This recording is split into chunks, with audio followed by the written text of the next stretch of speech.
and I am the first act. It's a very short, compelling but short one. We are excited to have. Oh, sorry about that. We're happy this morning to have somebody who's been making content for a long time, and I bet 20 years ago when that content was being made, they're looking under the seat cushions for change to finish that movie. There was another name for crowdfunding, and I'm sure he's going to tell us what that is in just a couple minutes. If this is your first day to the Content Summit this go-round, I'm glad you picked crowdfunding and crowdsourcing. If you got time, stick around through the day. I'm going to be here all day because I really want to take notes and bum rush the speakers myself when the panels are finished, because we've got a great assortment of people who have managed to figure out unique ways to not just, for example, use Kickstarter, but unique reasons why they would go to a group of people asking them for small amounts of money, but try to get to a lot of them to fund their project. And that's really what crowdsourcing and crowdfunding is all about. I'm a lawyer by trade, a broadcaster by passion, and a content consumer by habit, as most of us are, I suppose. The really exciting thing about crowdfunding and crowdsourcing is that perhaps for just a little while longer we're going to get away with it.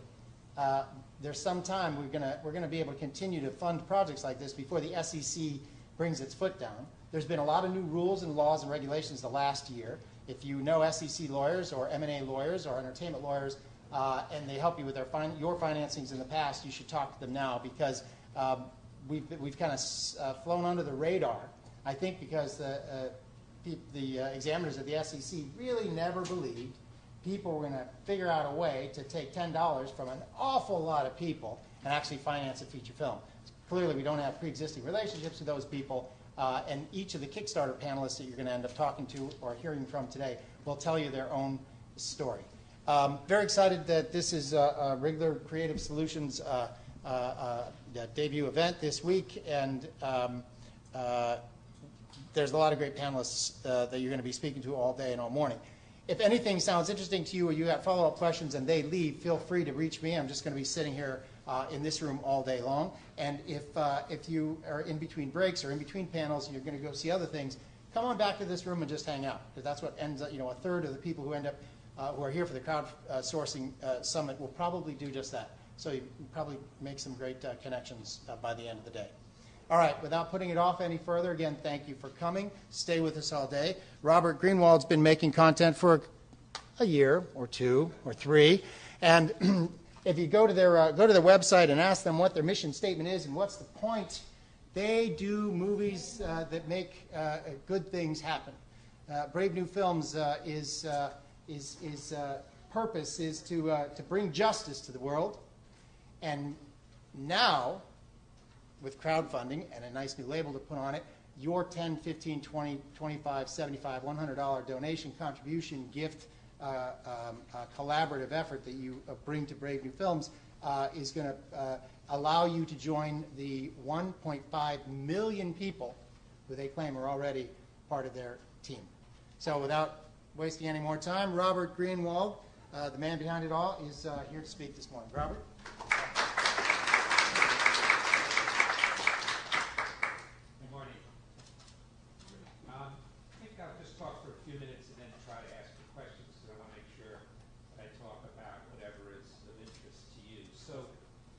Crowdfunding is another name for begging. We find different ways to beg to try to get money to do what we want to do. In our particular case, it's around political content. Some of the lessons will be applicable to, I think, everyone, and some of them won't be. So I'll try to focus in general on how we're able to reach an audience and what has been effective and what hasn't been effective in trying to raise money. The idea of reaching out to people to help us fund our work really began out of desperation and necessity. It was quite a few years ago, and it was a movie I wanted to do about war profiteering called Iraq for Sale. And we wanted to get it done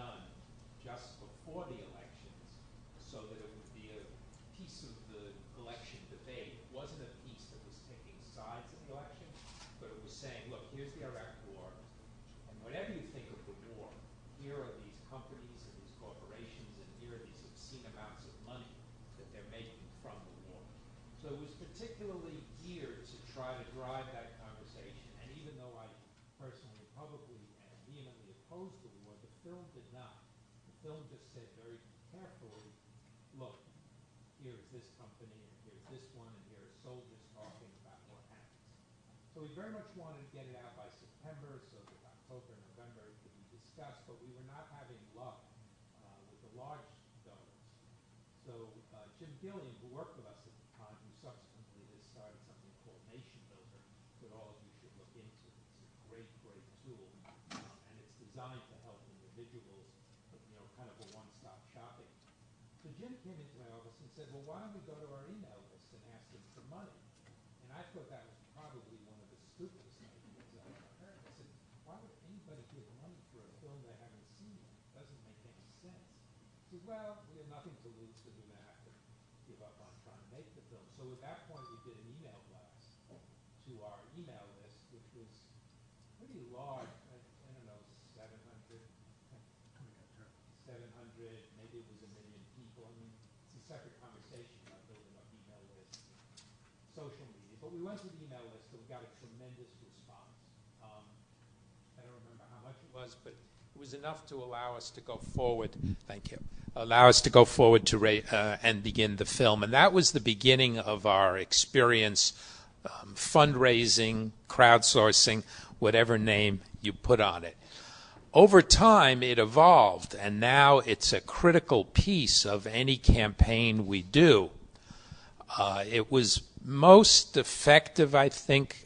We did some work, I guess it started 2 years ago, on a film called Rethink Afghanistan, and we were opposing the war at that time. There was not a lot of people who were at that moment, and I wanted to go to Afghanistan so that I could interview and research people.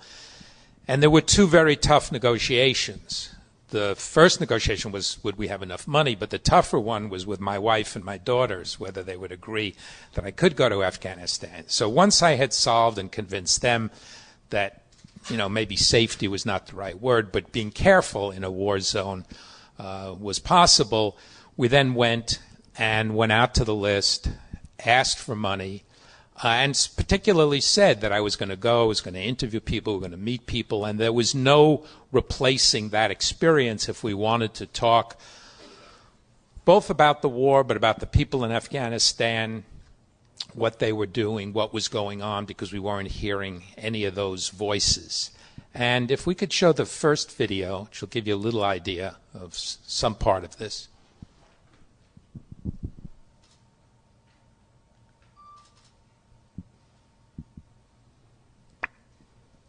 Rethink Afghanistan has been launched.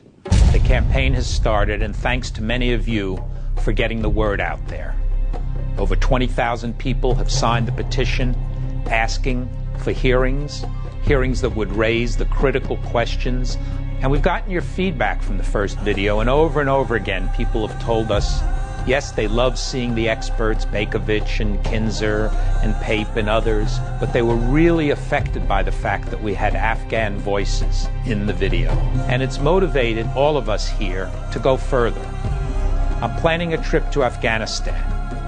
There are people to interview over there. There is an Afghan peace movement. There are bloggers. There are elected officials who are strongly anti-Taliban and strongly opposed to increased troop escalation. We need your help. We need to hire local camera people. We need to hire translators.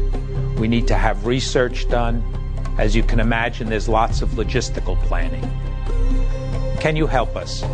We're asking anybody who can, and we know the times are tough economically, to contribute $20 to make this possible, to make sure that the Rethink Afghanistan campaign continues to have articulate, important women and men speaking up from Afghanistan. And for $20, you become a producer. Please join us at Rethink Afghanistan. Thank you. So we have the benefit of being able to do videos. As again, the original was just an email, but over time we've sort of done a combination of videos and emails.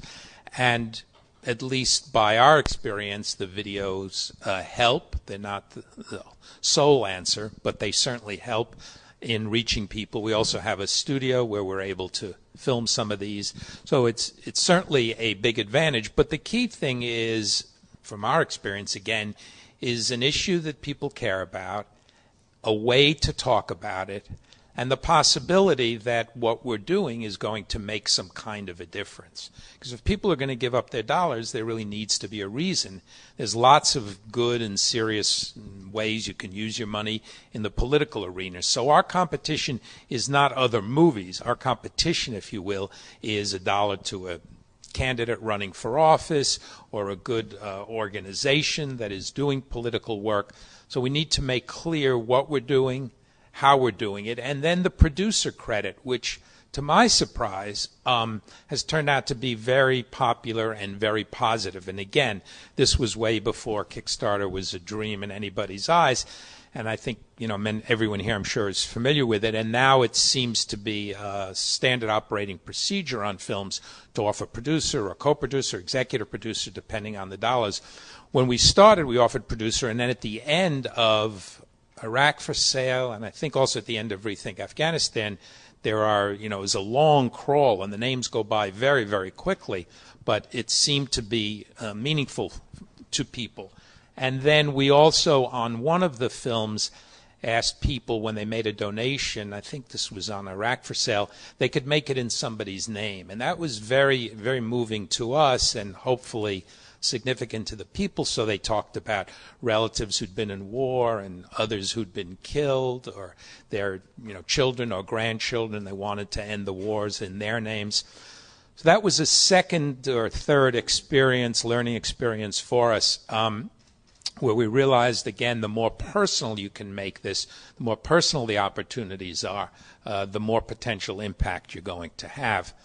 Now, one of the things about the fundraising, crowdsourcing in general is, as we're sitting in this room having this discussion, there are 5 or 10 or 15 new ideas being hatched someplace that will make a lot of what we're saying not necessarily irrelevant, but you'll have to run to catch up with it.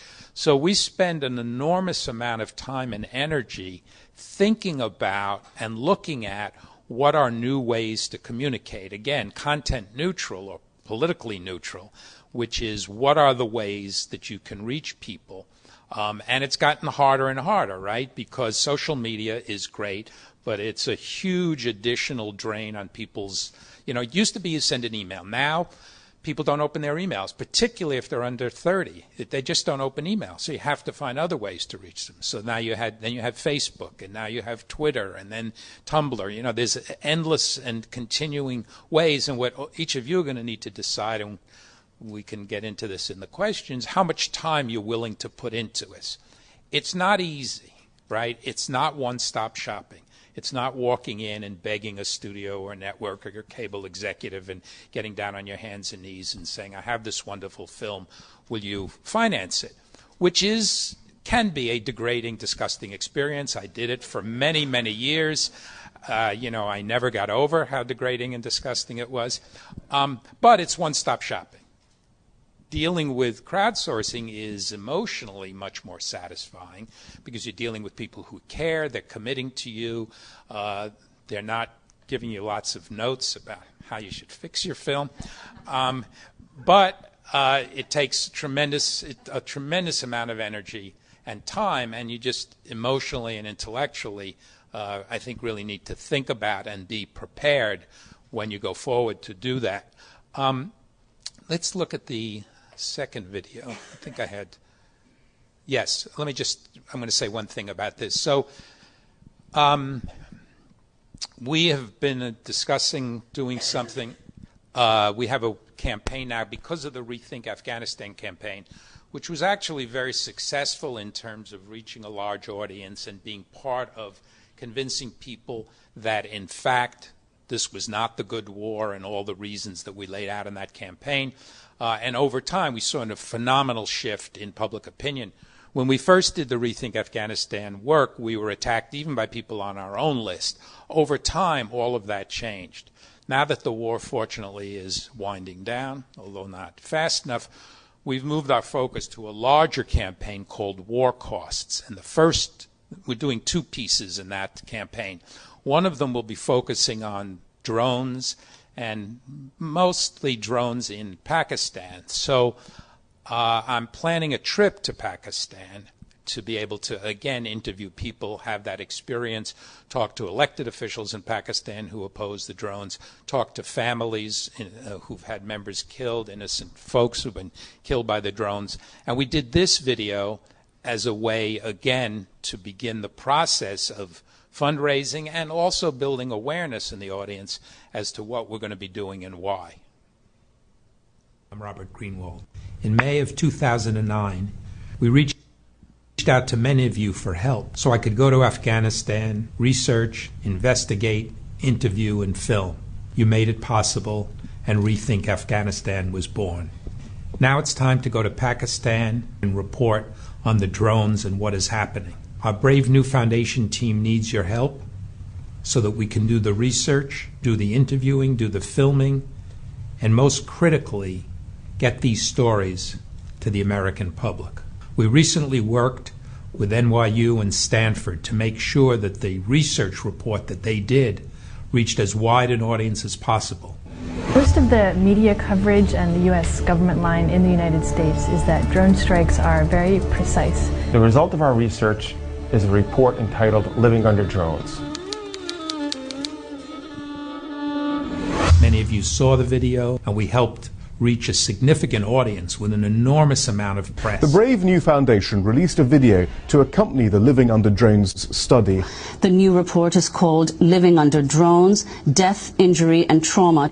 Well, filmmaker Robert Greenwald details some of the trauma in his documentary entitled Living Under Drones. And we heard about this study by the Stanford and NYU people, and we reached out to them. We said, you know, a study is great, but where we can help you is we can do a video. There are powerful personal stories that have come out. But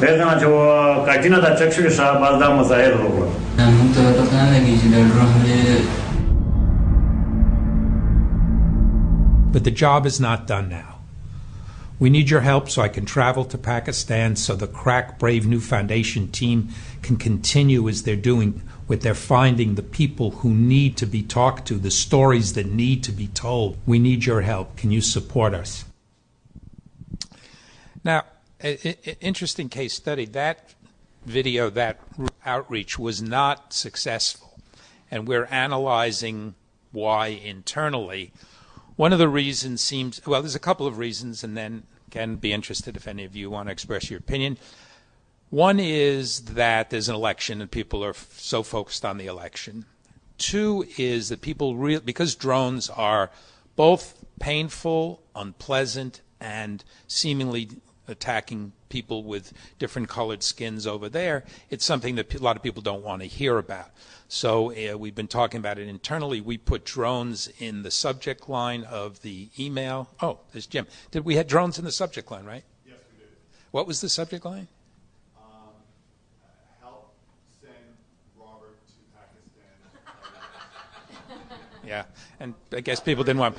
Yeah, Jim Miller is our executive director, and if you have questions, he'll be able to answer them also. So it's a couple of, all these reasons coming together. And then I also remember when we began the Afghanistan work, and this is where you do need a strong stomach or something very strong. We couldn't put Afghanistan even in the subjects lines when we first started because people were taking themselves off our email list and writing nasty notes. So I think we're in for a challenge on this one. It's going to take a while. But that's, to me, and again, in the work we do, the political work, which may not be relevant to some of you, is among the most satisfying things, to take on the subjects that aren't being talked about, whether it was the Iraq War or Fox News or Walmart or the Koch brothers. That's really the satisfying things when you're we talk about it as building the wave versus riding the wave internally. And it's building the wave that's the hardest thing to do, and where the messaging and the framing and all of that becomes most critical. But the crowdsourcing is an ongoing process, and we think of it as a relationship. It's, pardon me, not a one-night stand, but it's a relationship. And you build that relationship. So you find the audience, whatever your subject matter is or whatever you're interested in, and then you need to be in touch with them. You need to communicate with them, and you can't communicate with them with one platform. You can communicate with email, Facebook, and Twitter at a bare minimum. Every time we begin a new film or campaign now, we immediately reserve the name, which is something everyone should think about. As soon as you start, what are you going to call it? And then reserving that name on Facebook, Twitter, and for a URL website. So you have one name that's coordinated among all three of those important places for reaching folks. We also have relied a lot on volunteers and interns who have been enormous help, not just in getting the work done. And if any of you have any interest or desire, please send me an email. We're always looking for folks. But we also use the volunteers and the interns for their perspective and helping us reach out to people we may not be reaching as frequently or finding ways to reach them. Look, the great thing about the internet is you can identify almost any audience and start to find it, no matter how obscure. You know, nuns on motorcycles. You can probably find them on the internet if you stay focused and look and search and use all the tools. For me, the biggest lesson has been thinking about it as a conversation rather than what this is, a microphone, a one-way microphone. So with that, let's look at the last video. We have a Latino-oriented campaign called Cuéntame, and they raised funds through crowdsourcing. And this is the thank you that they did, showing the voters, showing the people who contributed what had happened with their dollars.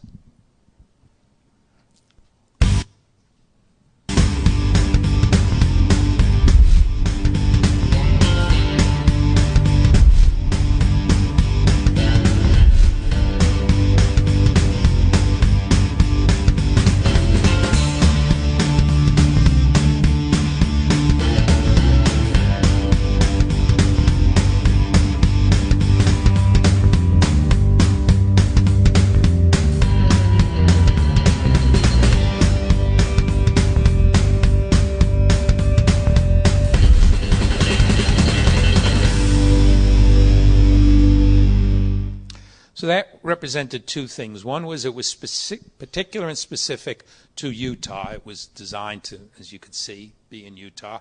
But it was also very important that people know and we could show them what was happening with their dollars. A billboard is one thing, a film is something else. But the moment you get $1 or $5 or $500, the relationship is just beginning. And that's the point where it's so critical to find ways to stay in touch, to let them know what's going on, to involve them in the process as much as possible. Because one of the things you are offering people is access to what's going on, how it's going on, and so that they do feel a part of what you're doing. Anybody can get $1 from somebody once, but it's building the trust, building the commitment, building the involvement. And much to my incredible surprise, on our Koch brothers film, partly because obviously we helped put the Kochs in the news with the film, working with many others, but also because we built up a history and a relationship, we were able to sell over 15,000 DVDs, which is huge. Now, in the old days without Fox, we sold 150,000, but nobody sells those kind of DVDs anymore. So it was a significant achievement, which exceeded our expectation. Again, partly the Kochs are in the news, partly it's an election cycle, and so people are looking for that kind of thing. But there were a significant number of people who bought the DVD and had expressed the fact that they'd seen the other films, that they had participated, they had contributed, and they were sort of part of the continuing extended family. So with that, before we run out of time, why don't we open it up to questions, comments, suggestions? Do you still give a producer credit for $20? Jim, do we still give a producer credit for $20?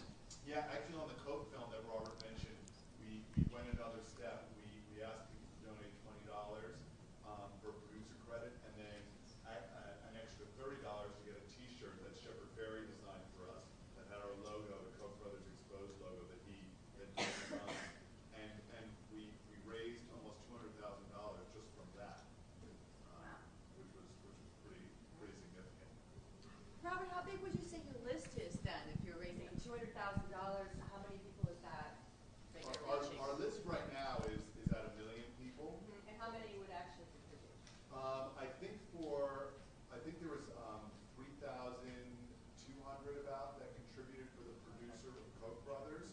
some people gave more than $50. Some people gave $100, $200.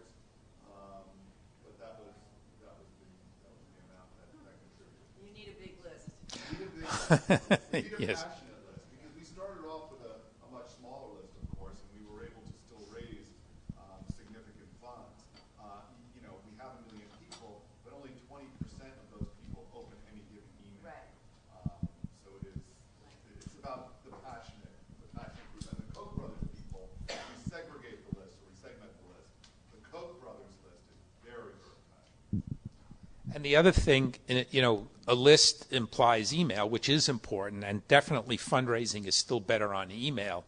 But Facebook and Twitter are going to be, we're experimenting with it, everyone's experimenting with it. It isn't working as effectively as an email, but over time it will, because, people spend more time on Facebook now than almost any place else. So when you say list, I also encourage you to think about your Facebook and your Twitter. Woman in the back?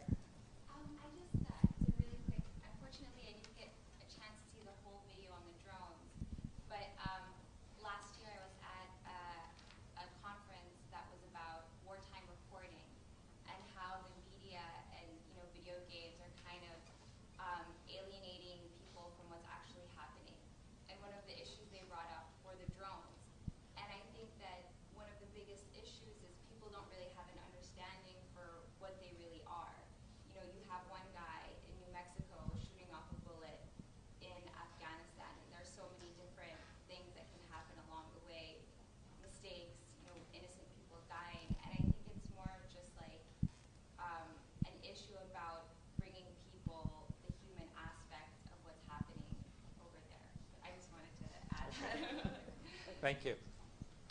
I love what that lady said. I don't know her, but I love what she said. And, when you were talking about the subject line in the email that you were sending out, it seemed as if it was so long, people wouldn't read it. And my suggestion would be if you had a short subject line like human responsibility.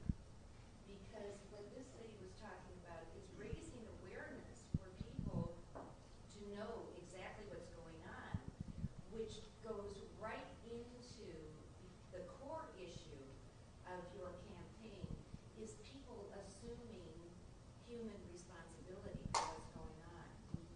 And you can use that if you want. Okay. Thank you. Well, it's a part of a longer conversation, but interestingly and sadly, on the war work, there is an audience that will respond to the moral and personal. But we also are trying to figure out how do you reach the audience that's going to respond on the financial, and how are you going to reach the audience that's going to respond on national security. One of the most effective things we did with Afghanistan, we made it clear this was not a campaign that was going to make you safer. And there's enormous data and information, not enormous, significant data and information coming in around the drones. So that, it's outrageous on a moral human point of view. It's also incredible the money that's being spent, and it's going to make us less safe over a period of time. What we can't do is one video that sort of does all of that. That's what the full-length film is for. So we're going to be doing a series of short videos, just as we did with Rethink Afghanistan. Yeah, I've been very keen, but in terms of distribution, I know in my old movie, my people around the DVDs becoming asset. Have you explored the possibility of streaming? We have, and we've just made a series of arrangements. Well, Koch brothers was through streaming, was in potentially, not that everyone got it, was in over 90 million homes. We just also made an arrangement with Hulu where they're having all of our films, our dedicated channel on Hulu, similarly with YouTube, similarly with Netflix, and then Comcast and Time Warner and Amazon, all of them. So we are aggressively pursuing that because, yes, DVDs are gone. Yes, sir. I particularly appreciate, we did a small successful Kickstarter about a year and a half ago, and giving the rewards was necessary because that was the rule, but it seemed to be somewhat unsatisfying to us.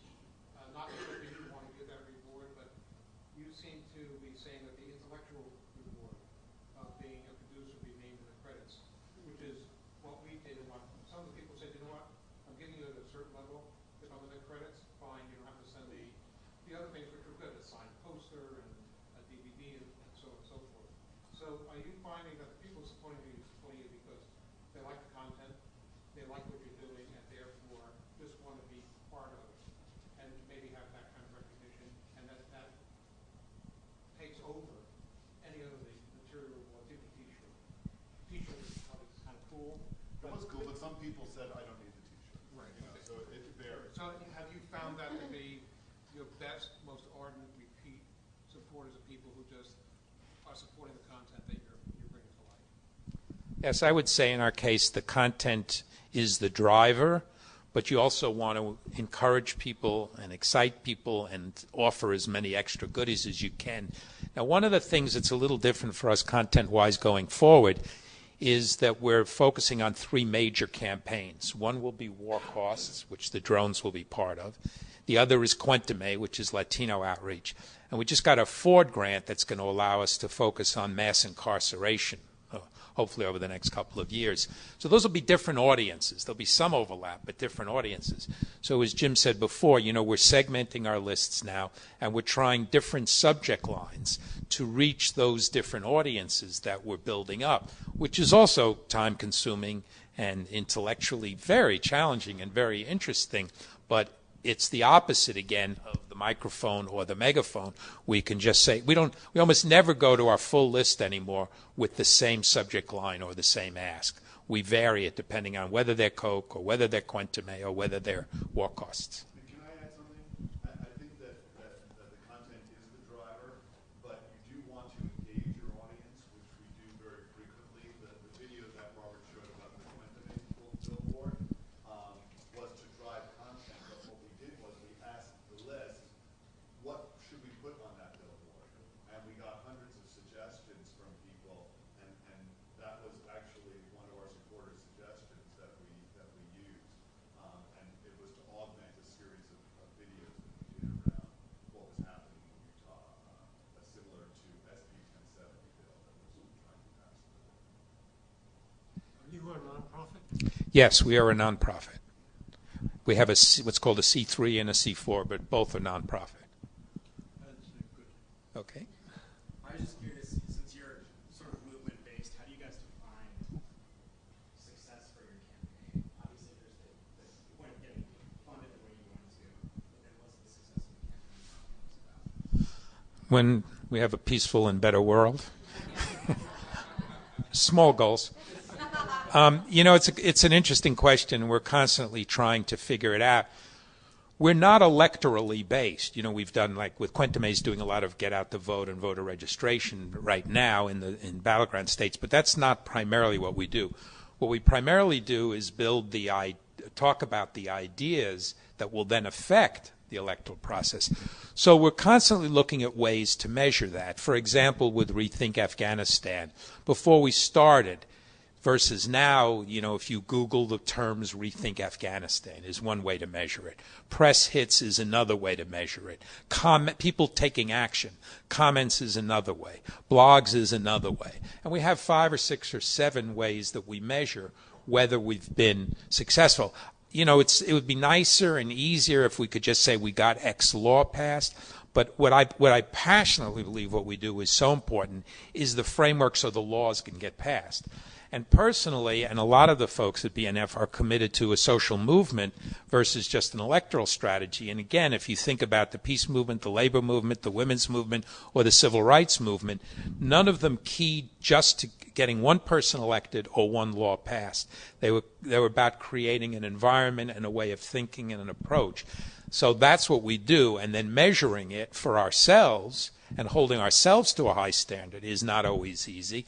Because, you know, we all want to feel successful. And part of my job is always challenging myself and others as to are we being successful. And then to work to show the funders, you know, are we delivering what we said we're going to live? Small funders, big funders, and foundations where we're getting, fortunately, after a bunch of years, we've now been able to get some foundation support led by Ford, who's been great for us. Comment and a question since you asked. It seems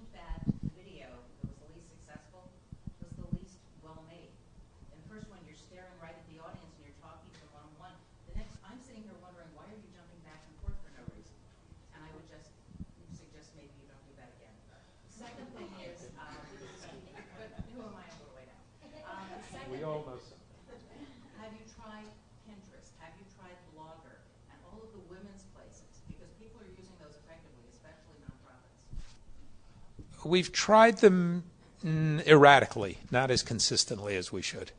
And sometimes it's a focus issue, and sometimes it's a staff issue, and sometimes it's an intellectual issue. You know, all human beings and all organizations get in the habit of doing things a certain way. And in the digital world where things are changing so quickly, you know, it's hard to create an environment and a framework we're trying where we're constantly looking and embracing new things and figuring out how to use it. I would bet that if you put up a Pinterest page that says, "Are you brave enough to see this?" Mm-hmm. You put the image of the baby with the binky in camouflage should be on everybody's desktop. Mm-hmm. You put that up with a little story about that child. You put up the other pictures, just a little story, and you have an enormous impact with women who tend to drive things much more. Mm-hmm. Yes. Yeah, that's true. And actually, we're working on a video now, which is 176 children have been killed in Pakistan with the drones. So we're working on a video with images of those children and people reading out their age. And that would be a really good place to pull out some of this. Yeah. Yeah. I'm just curious. Part of what we end up talking about today when you're reaching out to one individual investor or 10,000 of them all at once, people will respond both to the content, but they're going to initially turn their head or raise their eyebrows because of the brand, because of your brand.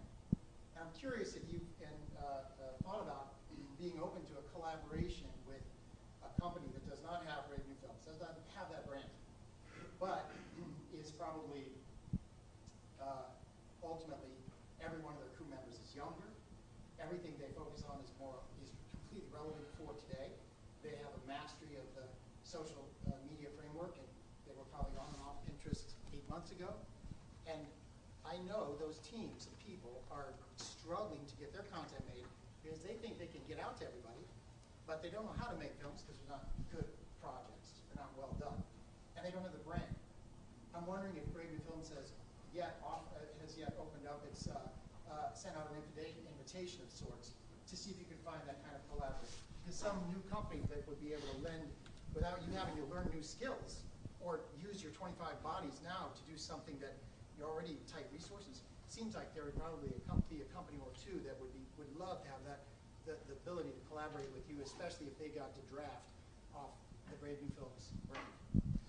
We do, it depends how you define collaboration, but not to go into the weeds on it, but yes, we do collaborate. We do have organizations that come to us to ask us to do videos for them. Beyond Bars is working with, 50 different organizations now where we're getting their ideas in general about what needs to be done to move the dial on mass incarceration. Quentame is working with over 300 organizations on the Get Out the Vote, where none of them have the skill set for doing videos, but they know how to knock on doors, they know how to reach potential voters, and so we're offering that as a tool. But so the answer is yes.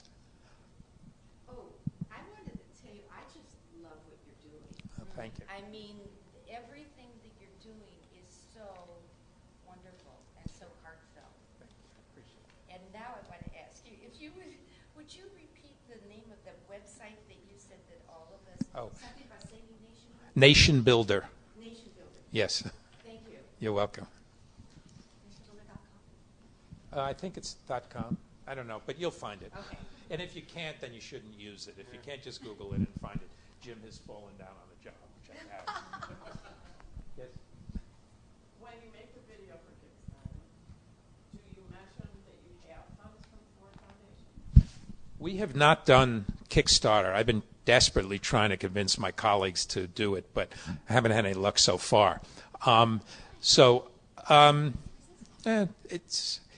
the question is, will we get a different audience, or will we be poaching our same audience? And it's a resources issue.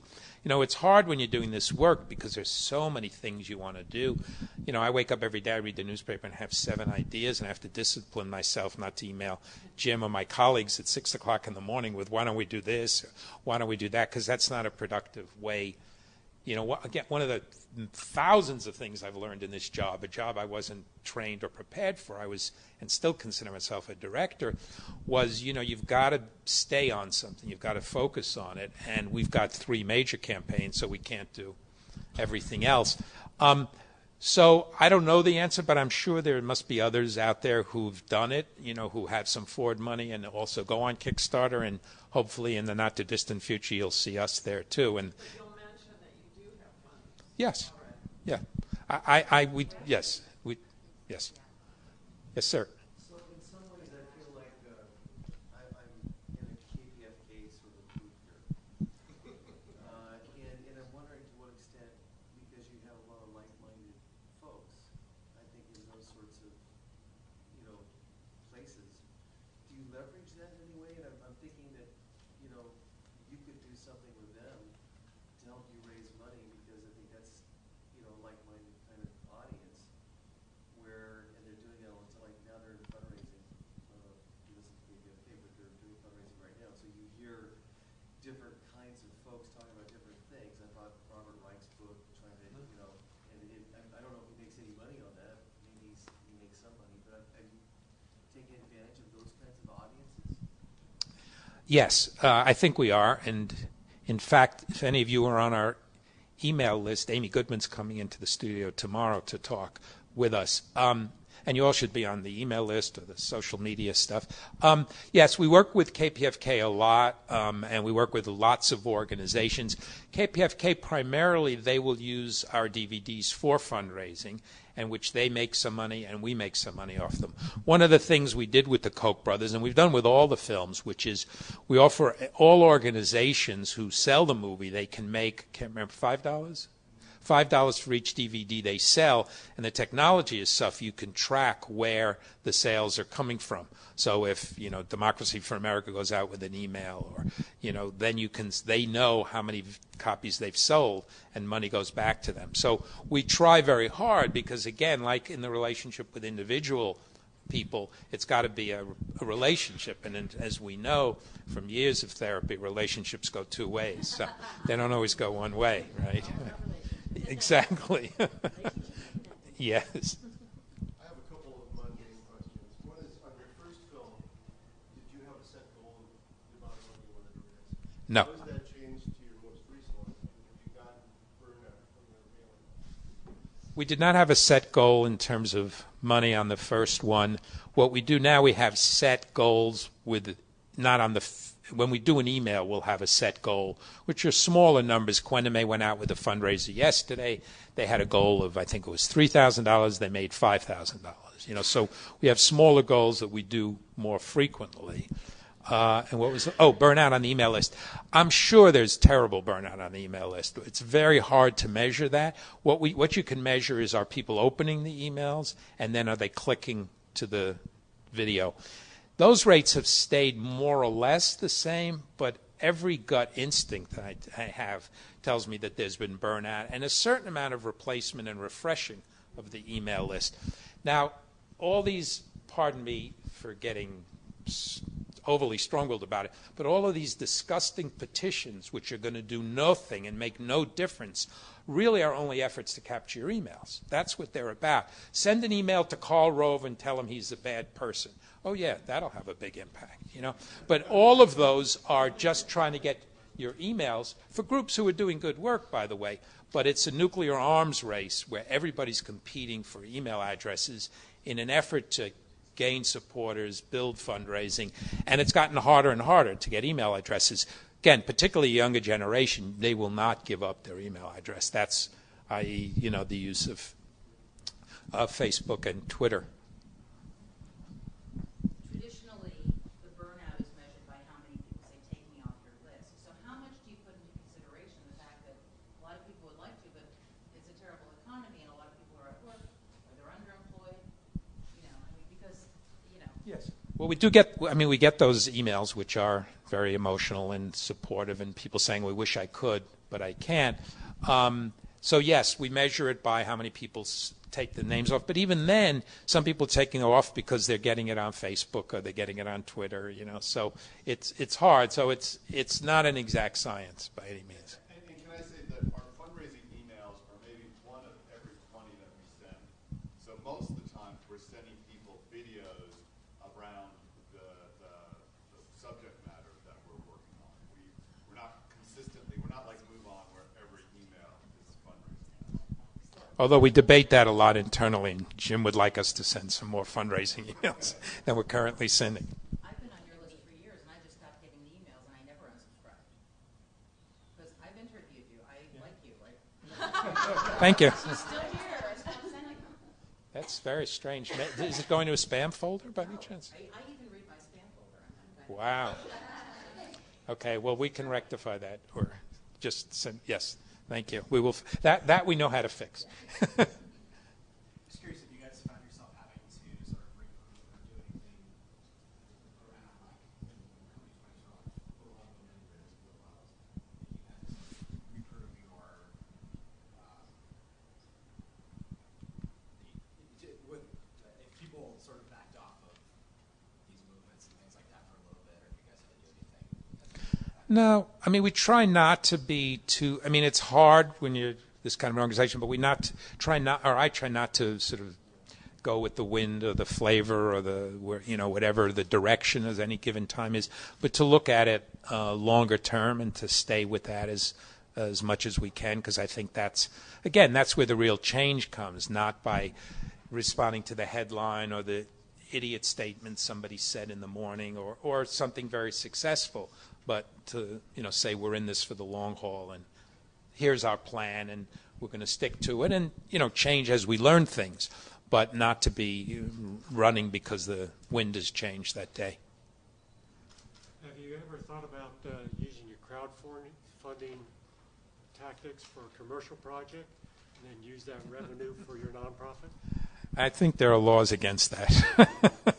Yeah, I mean, but the commercial world, as all of you know, as I did it for many, many years, is fraught with danger. And if I would be morally uncomfortable with trying to take the money to do something commercial, even if I thought it could make it money. And who knows what could make money in the commercial world anymore? So.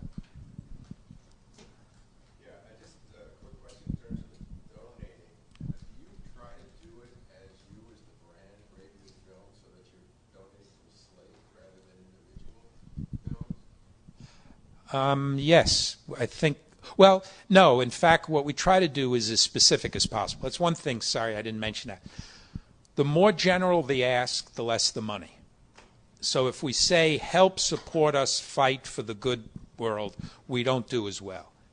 If we say, support this film, we do better. If we say, pay for this editor, we do even better. The more specific, the more precise it is, the more we're able to be successful. And again, I think that's relevant to anybody's film, because the notion that it'll just kind of go out into the ether or get wasted or won't be used, I think is pervasive. That's our interpretation of why. So we're always talking about specificity, and that data we've seen, that we've tested, and you can do what's called A/B testing. You take a certain number of people on your email list, you send some, and MoveOn does this. They're great at testing, and anything you get from them has been carefully tested, and they're very smart about it. But they'll take a small percentage and they'll test 3 different subject lines to see which is better, or different asks, or anything and everything you see, and that we did pretty extensively.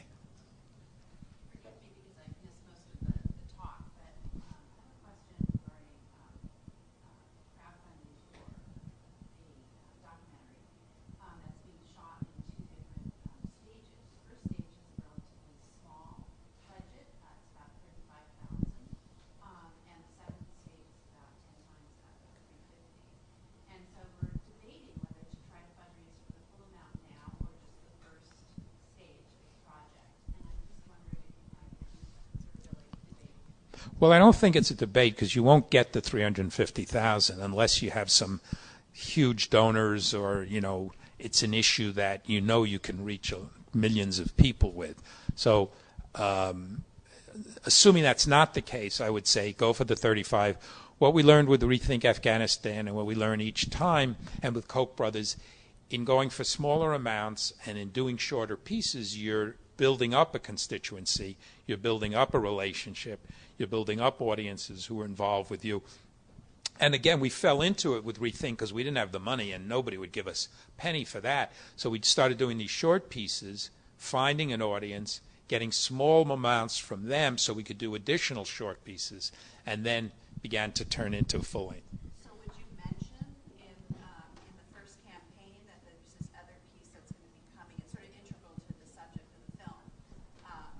Sure. mention that there and say, we really want to get this first stage done. And then we'll move on. Yeah, so that people know there's a vision and a strategy.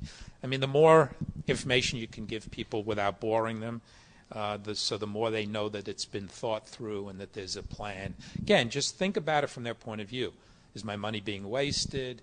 Are these professionals? If it's political, is it going to have an impact? If it's not political, some other ways of measuring it. Thank you very much.